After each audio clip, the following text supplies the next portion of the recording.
Test, test, test. It's like it's a song about laundry. And I know that I should throw the towels in, but baby, it's not that easy. That is a incredible song. And yeah, throwing the towels in is not that easy. It's laundry day for me. It's Sunday, so I know how it feels. But that's besides the point. Growing up, I spent so much time alone. It's actually crazy thinking back to being young. I'm still very young, but 5, 8, 12, 16, 20. These age markers bring back a lot of, I would say, fine and heavy memories of being by myself a majority of the time. And I've always had cool friends here and there, but it was never an overwhelming wave of being around people constantly and having that community of folks that understood me. And when I was really young, my mom would be working during the summers, and always, of course. But when I wouldn't be in school during the summer, I'd be at home by myself, and I would put on Full House, so it felt like there were people around me. I went through every freaking episode of that show. Kind of a feel-good one, for sure. And I would play these games where I would throw a ball against the wall and then run it to the other side of the room and then kick it with my feet against the thing 5 times and then go back and then dunk it on the little door basketball hoop thing. And I would just come up with these little obstacle courses and whatnot, and I got really good at entertaining myself. Something that's really interesting, too, I might have talked about this before, as I do with a lot of things. I repeat myself quite a bit. Who gives a shit? I used to make everything a wager. So I struggled with school a lot. And so every little game I played, I would say, if I make this shot, then I never have to go to school again. Or if I do this thing in under this amount of time, I'll make this amount of money.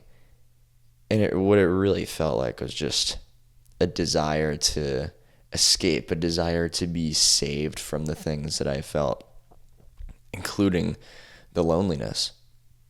And I think I got to a point where I had accepted that maybe the way that I think and want to live, which does not seem to mesh with other people, truly is just a me thing. And it's crazy because I think around, I want to say age 18 or so, 17 maybe. Yeah, I had really accepted that, and it didn't seem painful anymore. I thought, these conversations that I have with myself and these thoughts about how to live differently and see other people's failures as kind of a part of this blueprint of how to just do things the right way and how to be a genuine person and how to just really try and really care. Maybe that's just me. And it wasn't any form of arrogance or thinking that I was better than other people. It was almost my perceived only option of how to carry on and maintain my sanity, really. So in all of these years of my life, I had always wondered, these people that I want to be in my life, that kind of community that I would love to have, the friends that deserve my energy and would really just be a worthy investment of the time and the energy. And where are those people? Because there was always the one-offs. I'd have one great friend for a really long period of time, and we'd really understand each other, and then life happens, not even in a toxic way, but I guess in just kind of a natural way. And then you wonder, where's the overwhelming community? Where's just the friend group? Not just the one friend, but where's the friend group? Where's the party of folks that truly get it? Because the people that just go out and drink and do whatever the hell else, they seem to have that community, don't they?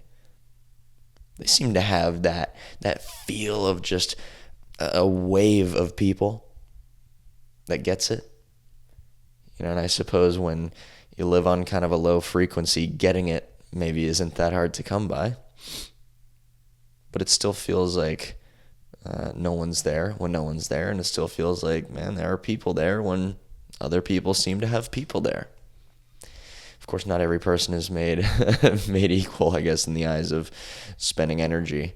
And so I felt this just sting of FOMO.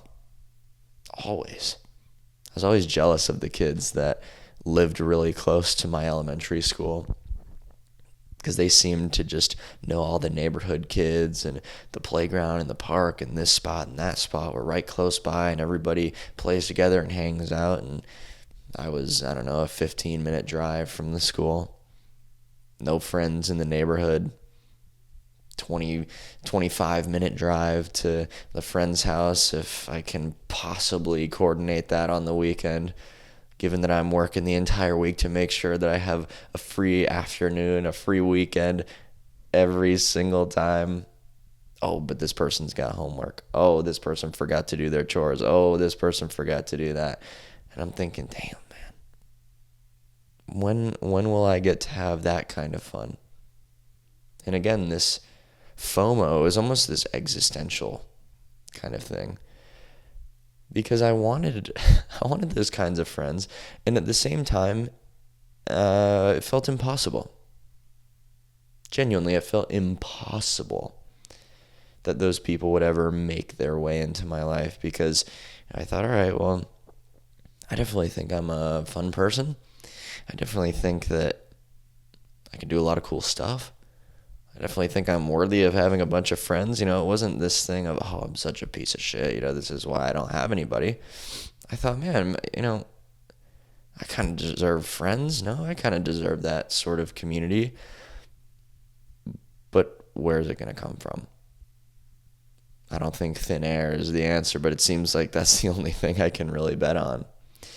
And so yesterday morning, today's Sunday, Saturdays, we do philosophy club here at the house. I live in Austin now. I grew up in North Carolina.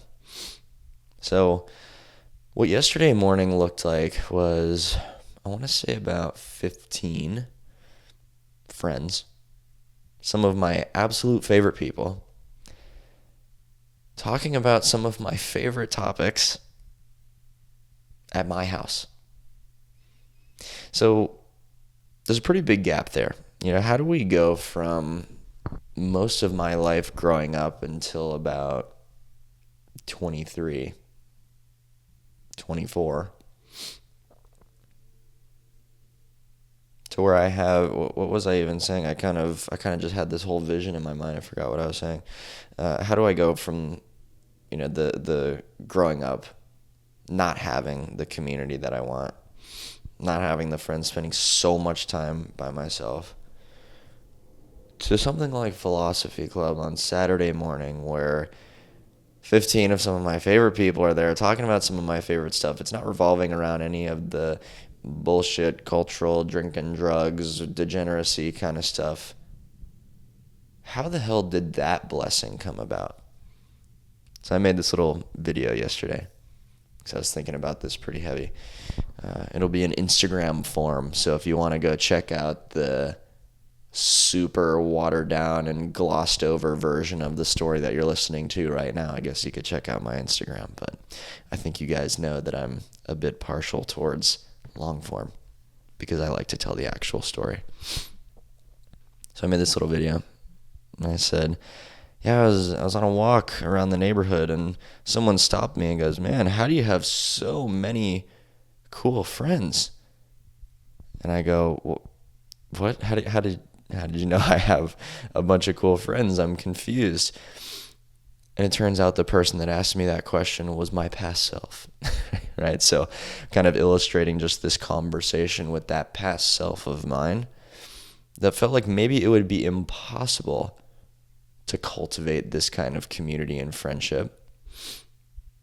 Asking the me of right now that has the friends and has a lot of great company and is overwhelmed with how many cool people are in my life. That's the conversation there. So this question my past self is answering, man, how the heck do you have so many cool friends? And man, I think there's a lot of logistics to it. I moved. So there's a lot more cool people up to some cool stuff that are a bit younger in certain places over others. And that's just the truth. But I don't think that logistics are always the answer here. It can be. It was a part of my answer. But the real answer here is sticking to your guns. How do you go from that feeling of damn near existential loneliness paired with a perceived self-value? Mind you, not all forms of loneliness really manifest in this self-hatred or that way of thinking or feeling about yourself. Sometimes it's pure loneliness mixed with the feeling that, damn, I don't know if this is right. So how do you go from that to having the community that gets it? Well, it's sticking to your guns.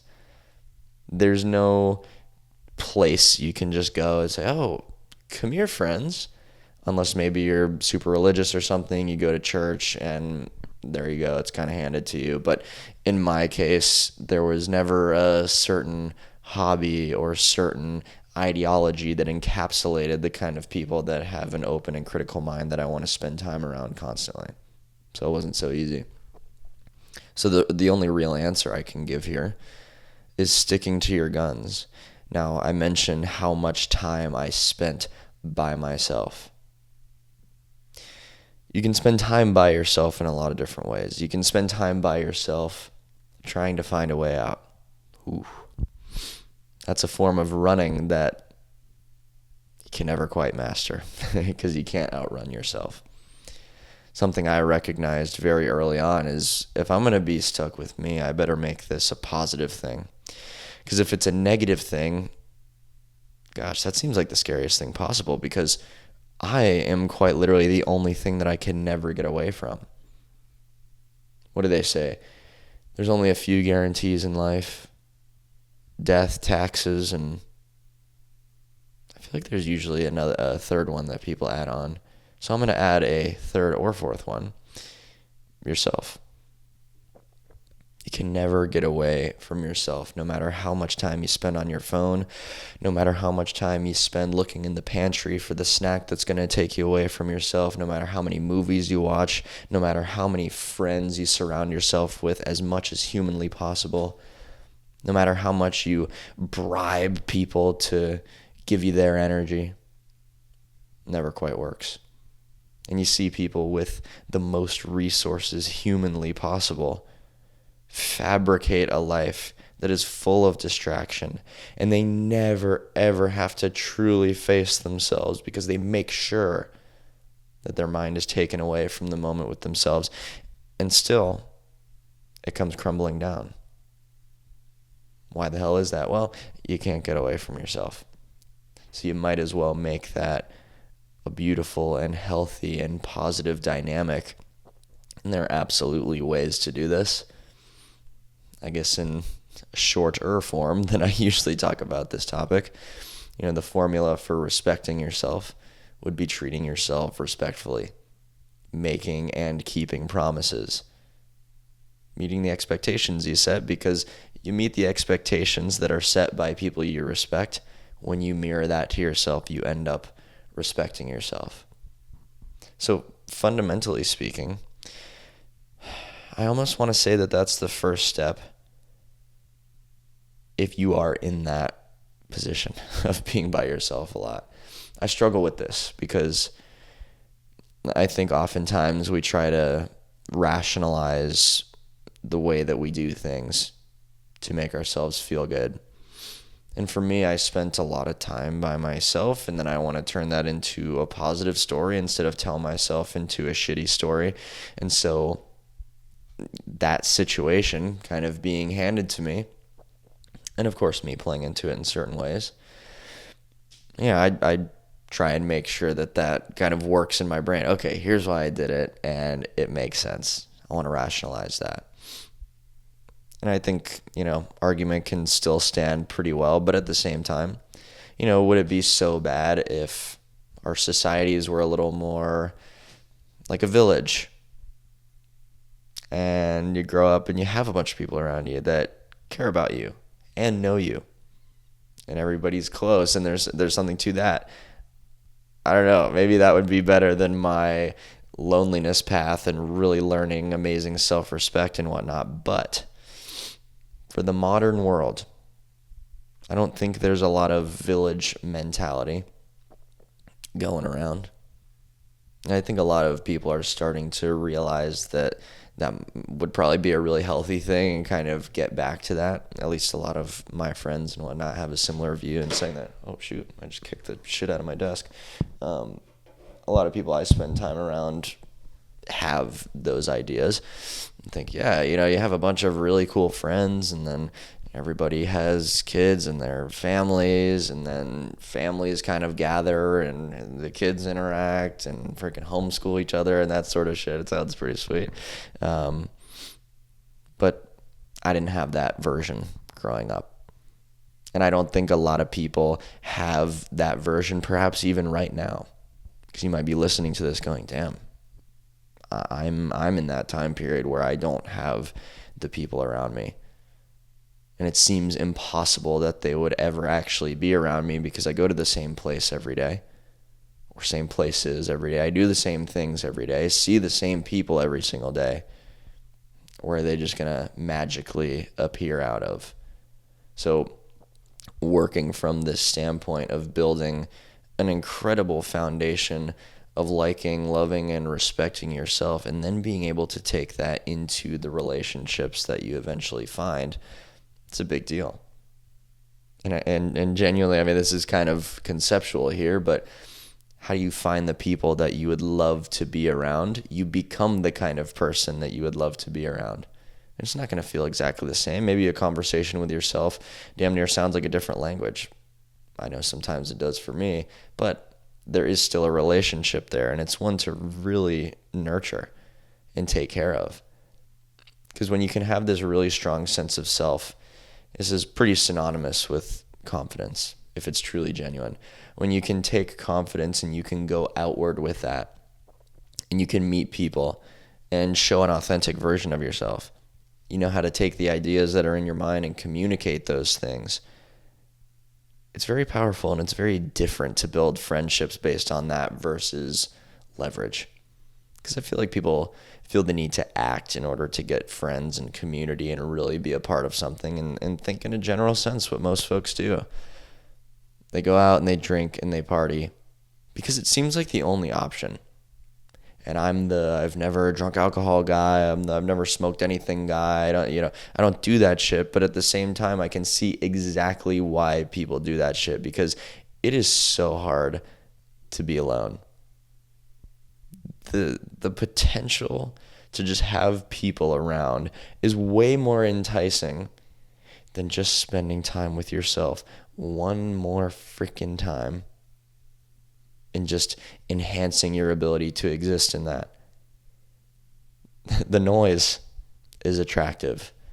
The silence is really not that attractive when you haven't built the rock solid relationship with yourself. Now I'll tell you, the science now, being on the other side of doing that work and building a great relationship with me for years and years and years, then having the friends and community kind of injected into my life in a cool way, then those moments of silence that I can sometimes revert back to are peaceful.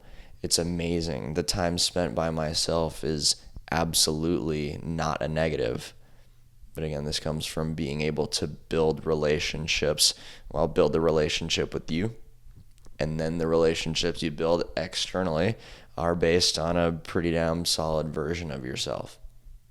And you have the confidence and you have the ability to connect in a real way. So again, people find this connection in things that are pretty shitty because it seems like the only option. Do I stay at home by myself and just think?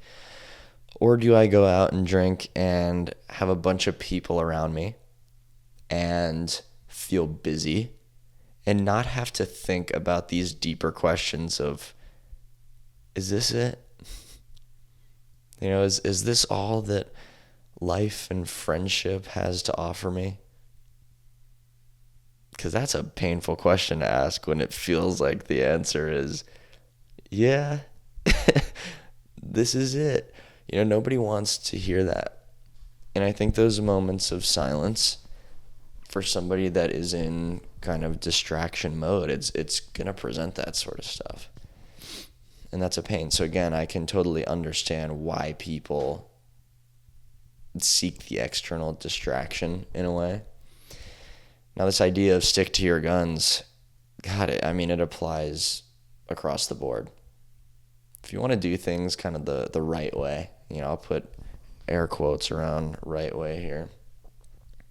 But if you want to do things the right way, and I think we can unspokenly agree what the right way means, it is going to be a pain in the ass. I am so serious. Because most of the world operates in a very leverage-based, manipulation-based, winning at any cost-based sort of approach. And that is not the essence of doing things the right way. Doing things the right way is reflective of integrity. I think the making money thing is a pretty easy one to tie this into. You can make money in a lot of different ways. But a dollar made through integrity versus a dollar made through cheating, very different dollar. So the unquantifiable value of something is what a lot of people don't really talk about. This world, again, is very oriented towards just the quantifiable wins. The quantifiable wins don't fulfill you. The quantifiable wins, I don't know, are just an advertisement of your ability to win to other people, which definitely is or can be a positive form of leverage. I can't hate on the desire to drive a nice car, because when you drive a nice car, more people are going to want to talk to you and be interested in you. And maybe if you have the desire to impact people, well, if you're in contact with more people because they think you're cool, then you can impact them. So I think there's something real there. But again, when people just seek the quantifiable for the sake of proving their value, they miss out on the value of sticking to their guns. You'll miss out on all of the things that actually fulfill you. This non-fungible, non-transferable respect for yourself or stack of data that says, man, I really tried. I'm scraping the bottom of the barrel every day, wringing out my mind, trying to be the best version of myself, which gives so much peace, by the way. You don't get that when you just try and go for the numbers, when you just try to cheat. And so we can tie this into people and friends. The value of friendship is not in volume. I promise you that. So if somebody has 19 friends, you go, Jesus, that sounds awesome. I would love to have 19 friends around me. Well, you'd have to know what those 19 friends are made out of. Because it might be 19 friends made of shit. And yeah, then you just got 19 shitty friends instead of 0 shitty friends. Personally, I want 0 shitty friends instead of 19. And maybe there's somebody with 4 friends. You say, oh, God, they only talk to 4 people? That's pretty sad. Well, maybe there's some of the best friends ever. Maybe there's some of the most interesting people there could ever be. Maybe they've been on an incredible amount of adventures and they're enlightened and they have all of the coolest ideas possible. Who freaking knows? You only know what people are willing to tell you. So if we go based on numbers, it's just, I don't know, it's an unaware approach. And you're making an unaware bet, really, on who's got the best setup. So the numbers is not what is really going to solve the problem here. So sticking to your guns really means, well, how do I do this quote unquote right thing every time? How do I do the right thing for myself every time? And, there's almost a drama to it, honestly. I used to do Uber Eats. I used to do DoorDash and Uber Eats. I would just deliver food every day just to make a bunch of money. Monday to Sunday. Every single freaking day I would just be driving around. And I lived really close to NC State University. And, so I'd be picking up from the restaurants and whatnot. And I would just be surrounded by college-age kids, when I'm 21, 22, just going, okay, here's everyone doing their thing. And, I'd see people out there having dinner with all their friends or going to this thing, and they're in a group, and this person's got this person next to them, and I'm going, whoa, I'm just in my car by myself all the time. Singing my ass off, by the way. But nevertheless, by myself. I'd call my friends and talk on the phone, and I would just be in this constant state of trying to understand what the hell is going on, trying to understand myself, trying to understand why. I've spent years and years building myself to someone I really respect, but there's just not much to show for it. That was a really painful thing. And so I would see the people, having the friends, having the good time, and the FOMO was insane. And every time I would have just this feeling of I'm missing out and I'm never going to have the friends, and where's the girlfriend going to come from and all this shit. It was the movie moment. It was dramatic. And that's fine, because sometimes things feel dramatic. And to pretend like they don't feel heavy, I don't know. It's just a dismissal of the way you actually feel. I think recognizing the way you do feel is really strong.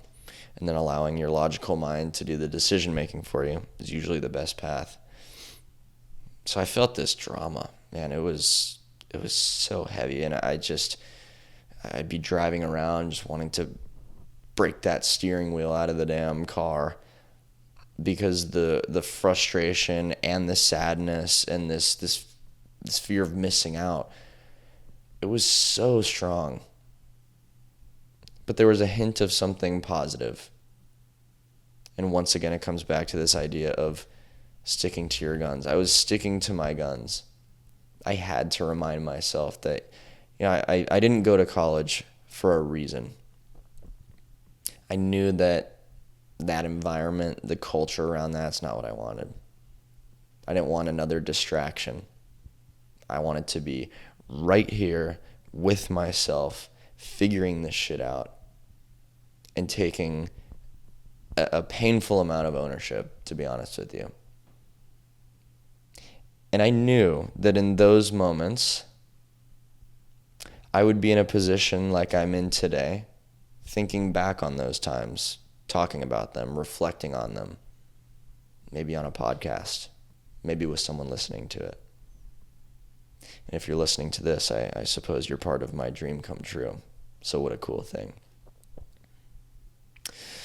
But I would have those moments a lot, and it was such a heavy thing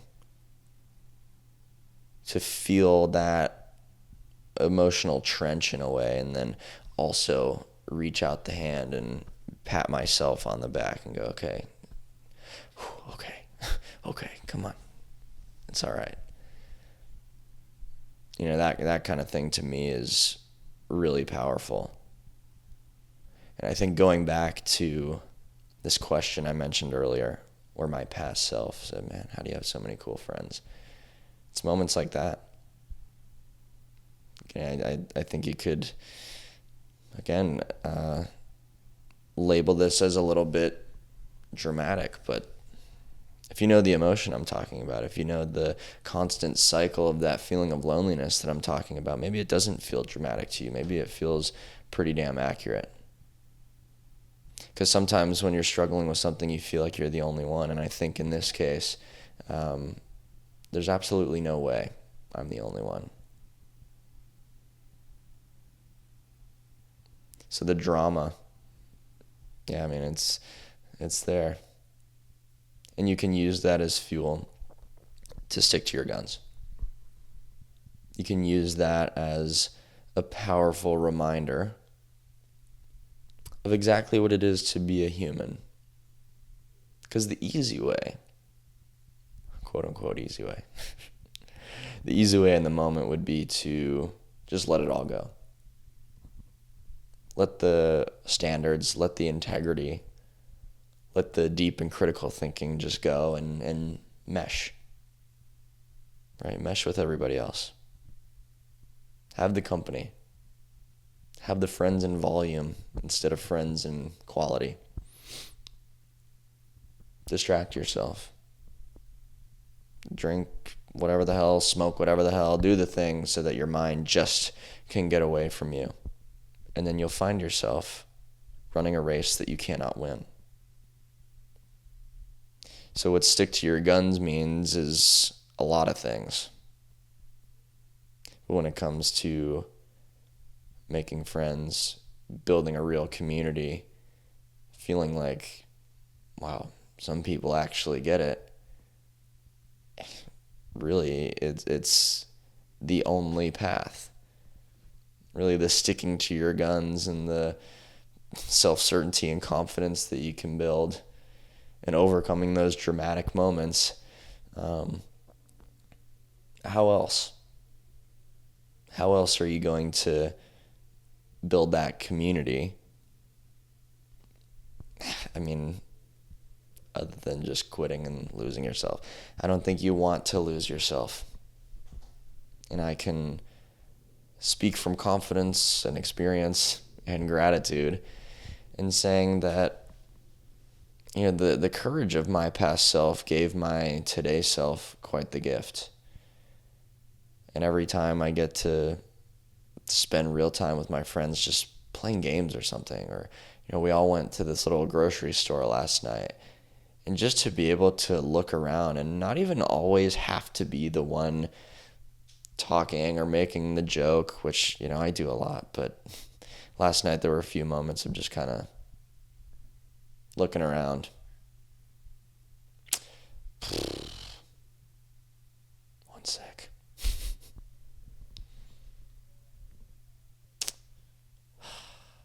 And just, just standing in the kitchen or something and seeing that many people around that, again, it's not just, oh, this is just a person. There's just a crowd over. It's, these are my friends. And I feel like really enjoyment almost comes from contrast, and comfort comes from contrast,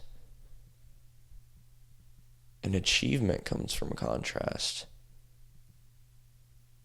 Relaxation comes from contrast. And I would say that the gratitude that I have for that kind of thing, and how that continues to evolve, mind you, it came from a pretty strong contrast. And I think that's why I'm able to really, really appreciate that. And sometimes it's hard, because explaining this sort of thing, it's never perfect. And I can think back to the last 35 minutes and go, oh man, did I really say exactly what I wanted to say or how I wanted to say it? And I suppose it doesn't really matter, because I mean, it's a little, if you know, you know. But truly, if you know what I'm talking about, if you face these obstacles, if you are overwhelmingly, the person that steps up to be your own company, you know exactly where I'm coming from. And maybe a perfect story doesn't need to be the theme here.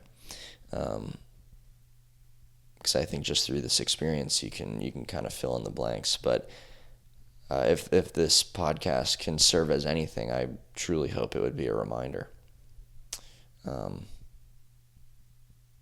Because we all need that sometimes. And there's a lot to be grateful for, but I think when you're having a hard time and somebody says, "Oh, well, just, be grateful for what you do have." Some people do a lot of work on themselves. Maybe you're one of those people,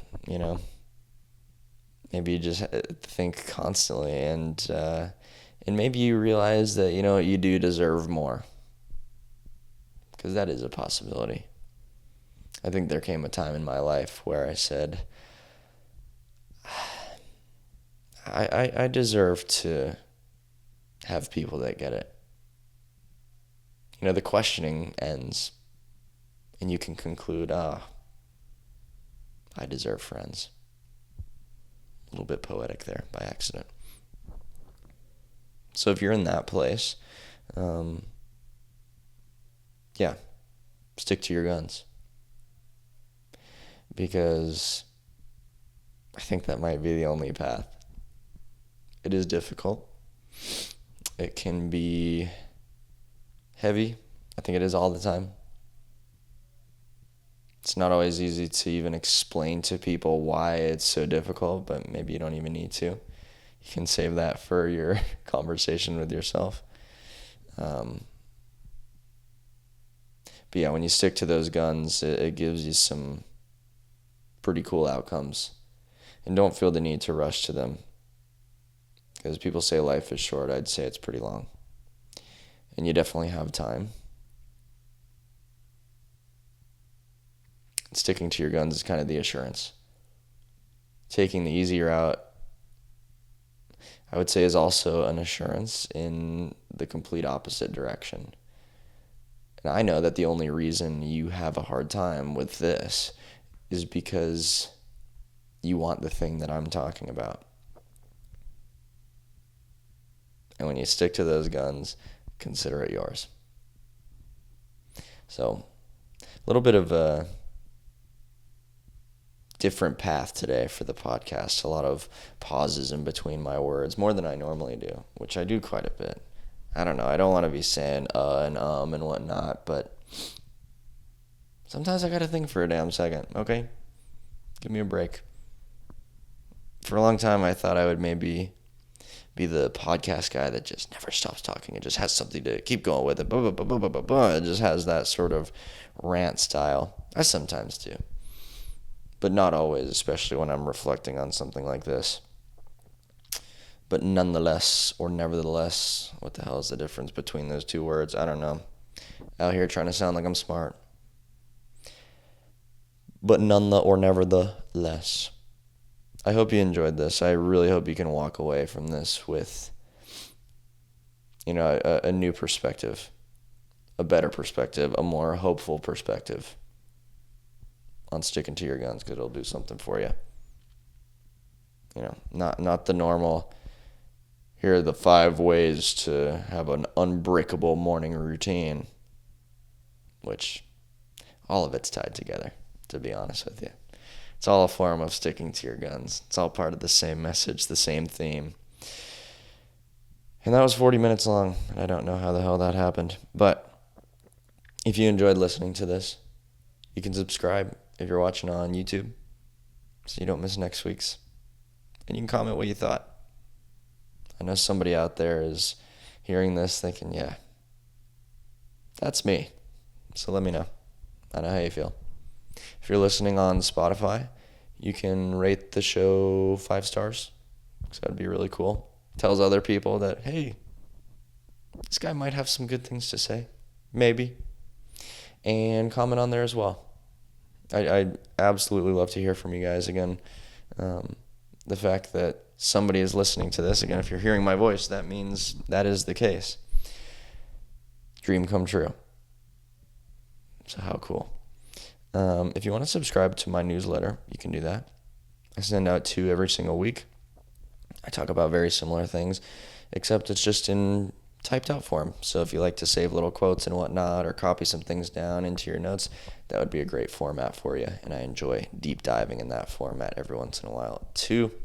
So you can subscribe to that. Link to do so is in the show notes and description of the episode here. No phone dinner. You got to do that, because when you're eating dinner, why would you have your phone or your laptop or your TV on? It just wouldn't make any sense. You're supposed to sit there and appreciate your meal and exist in the moment with yourself, because there's not many more powerful things to do than that. So let's get on it. And hey, if you want a little bit or a lot of it deeper guidance in terms of a lot of the things that I've spoken about today, know that I do one-to-one mentorship and coaching. So when it comes to building immense confidence and unbreakable discipline, I can help you do that. Undeniably. There's a lot of things that I'm shitty at, and that is not one of them. So know that I offer that. You can apply for a discovery call at the link in the description and show notes. And my mastermind. This is a very, very interesting and super valuable thing that I've been doing for quite some time. It's a group mastermind, a community. We meet up every single week and talk about very similar things to what I've spoken about in here, with a bit more tangible takeaways.